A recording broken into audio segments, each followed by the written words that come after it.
Guys, good morning. So ito yung medyo last part na nung indirect approach. 'Di ba kanina yung pinag-usapan natin is about Facebook. Kung ano yung iba post, ano yung mga iwasan nyo na. So ang dapat iwasan nyo, nakalimutan ko lang kanina, yung mag-post lang kayo ng anything about in global lang. Gets nyo? So, in global is the number 1. C24/7 is the next generation food supplement. So, walang dating yon. Hindi kayo papansinin ng mga prospect mo. And ang the worst is, hindi, pag kinamusta nyo sila, ay pare, kamusta ka na? Hindi sila magre-reply. Alam mo bakit? Kasi nagre-recruit ka eh. Feeling nila, nire-recruit mo sila. So, yun yung pakiramdam nila. Magtanong-tanong ka sa mga prospect mo. After a while, yun nasasabihin nila na, kasi parang feeling ko, pinipilit mo ko dyan, ganyan, ganoon. So yung kaninang video kanina, yung mga dapat i-post mo, yung personal thoughts mo, yung mga ginagawa mo, diba, anything about you yan. So, ito yung sistema ulit nun. Kung matatandaan nyo yung direct approach, ganito din yun. Yun nga lang, ang pinagkaiba, hindi ikaw yung lumalapit sa kanila. Ang mga prospect mismo ang lumalapit sa iyo. Di ba ang sarap nun? Yun yung another way. Yun nga lang, pag nagtanong sa'yo, ano yung AIM Global na yan? Ang ibang members, ito sinasabi. Si AIM Global, 8 years na, si Doc Edmea Ares, Francis Miguel, si Jan Asper, so Tigas, Time Brunei, Singapore, Taiwan, Hawaii, Dubai, Nigeria, Hong Kong, blah blah blah. So ang dami mong sinabi, ikinuwento mo agad, ipiniresent mo agad, which is wala nang dating sa prospect yon. Diba? Kasi isipin nun, pagkasali ko, ganun din pala ako. Diba? Gagayahin mo kasi yun eh. So kung ano yung pinapakita mo, yun din ang gagayahin nila. Kasi yun ang naisip nila. Pagkasali ko, ganun din pala ako. So nakikita agad nila na mahirap pala. Ang tao, gusto niya makita ano yung madaling paraan. Tama? Alam natin lahat to, itong ginagawa natin sa Global is mahirap talaga. Pero naghahanap sila ng madaling paraan. Ito yan.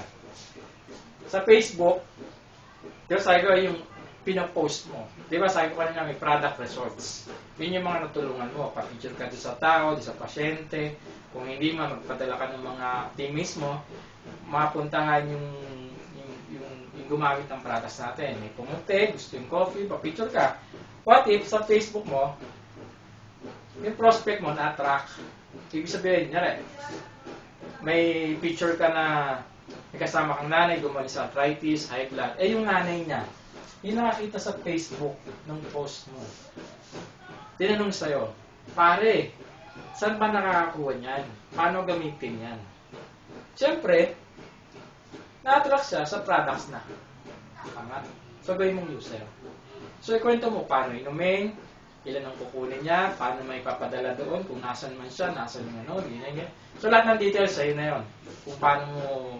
Pero at least, nagkaroon ka ng user. Kasi may pinost ka eh. Ng mga product results. Tungkol sa mga product natin. So, malinaw ba yan? Madali lang, di ba? Mag-post ka, may lalapit. Yun na yun.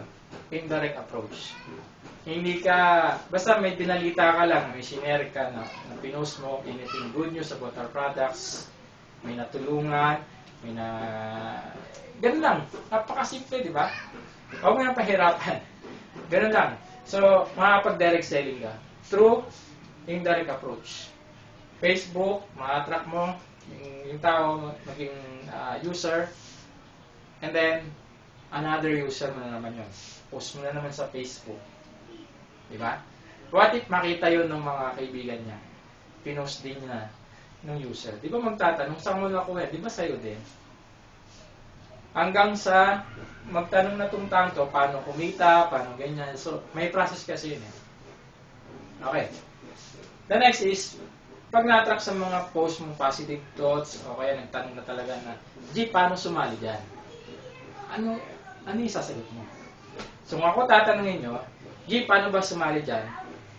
Ang lagi ko sinasabi is, huwag kang sumali. Di ba ang laban, ha? Kaya lang, ha? So, huwag ka munang sumali. Alam mo bakit? So magtatanong ka usap ko, ay bakit? Eh kasi, may dapat ka munang malaman.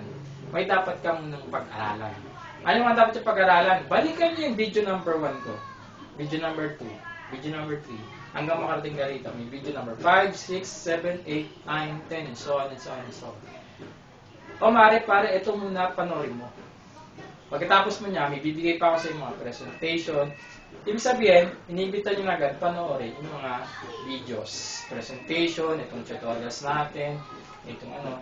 And then pag interested, pag yes, ibagsak nyo agad sa mga mentors. Ikaw rin ang mentor, di ba? Sabi ko sa'yo. One day, ikaw din. Ano ituturo nyo? Kung ano yung matutunan mo doon sa video number 1 ko, 2, 3, 4, so. Di ba? Ano ituturo ng downline mo? Ipanood mo lang din yung video number 1, 2, 3. Di ba ulit-ulit lang? Kaya siya madali. Kasi isang idea lang naman yung ginagawa natin dito.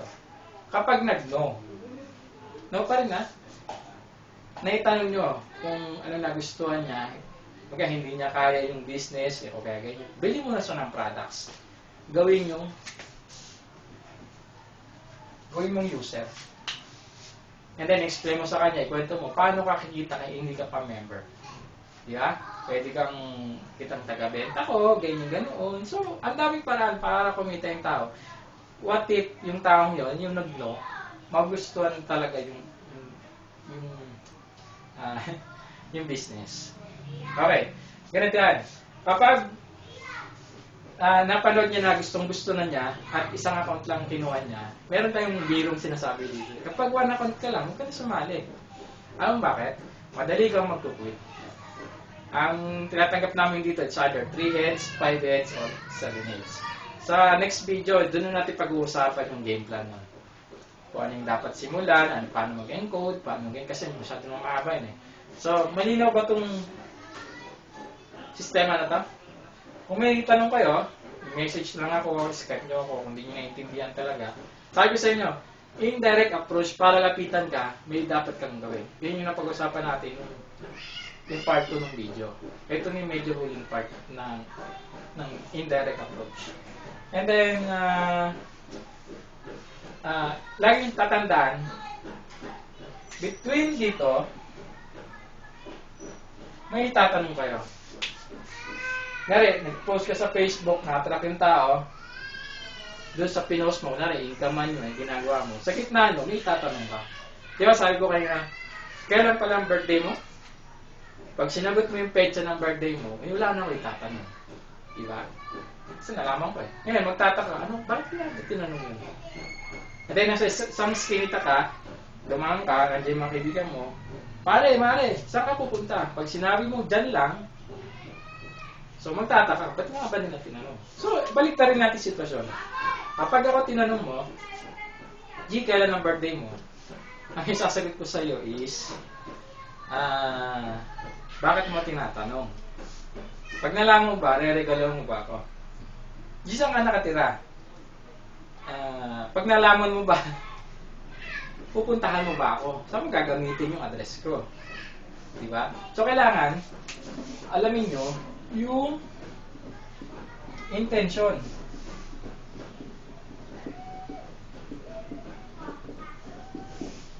So, ano yung intention ng tao? Bakit niya tinatanong? Same as dito. Kapag na-attract sa'yo yung tao, tanongin mo, bakit mo na tinatanong?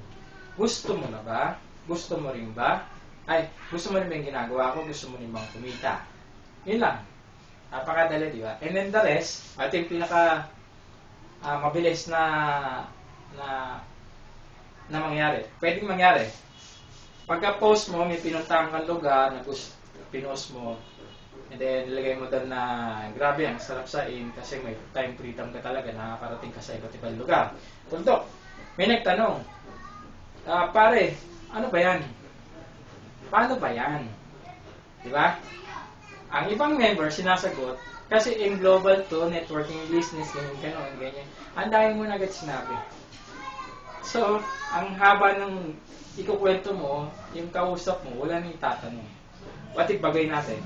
Pag post mo, na-attract yung tao, so it's either saying, pag-post mo, na-attract, kasi medyo doon sa income mo, kasi kaya ka nakakagala kasi may income ka, tama? So, naimbita mo, ito yung presentation, ganito yan, kaharap mo, o kaya ka-Facebook mo lang, ka-chat mo. So, pare, ano ba yan? Ano ba yung ginagawa mo?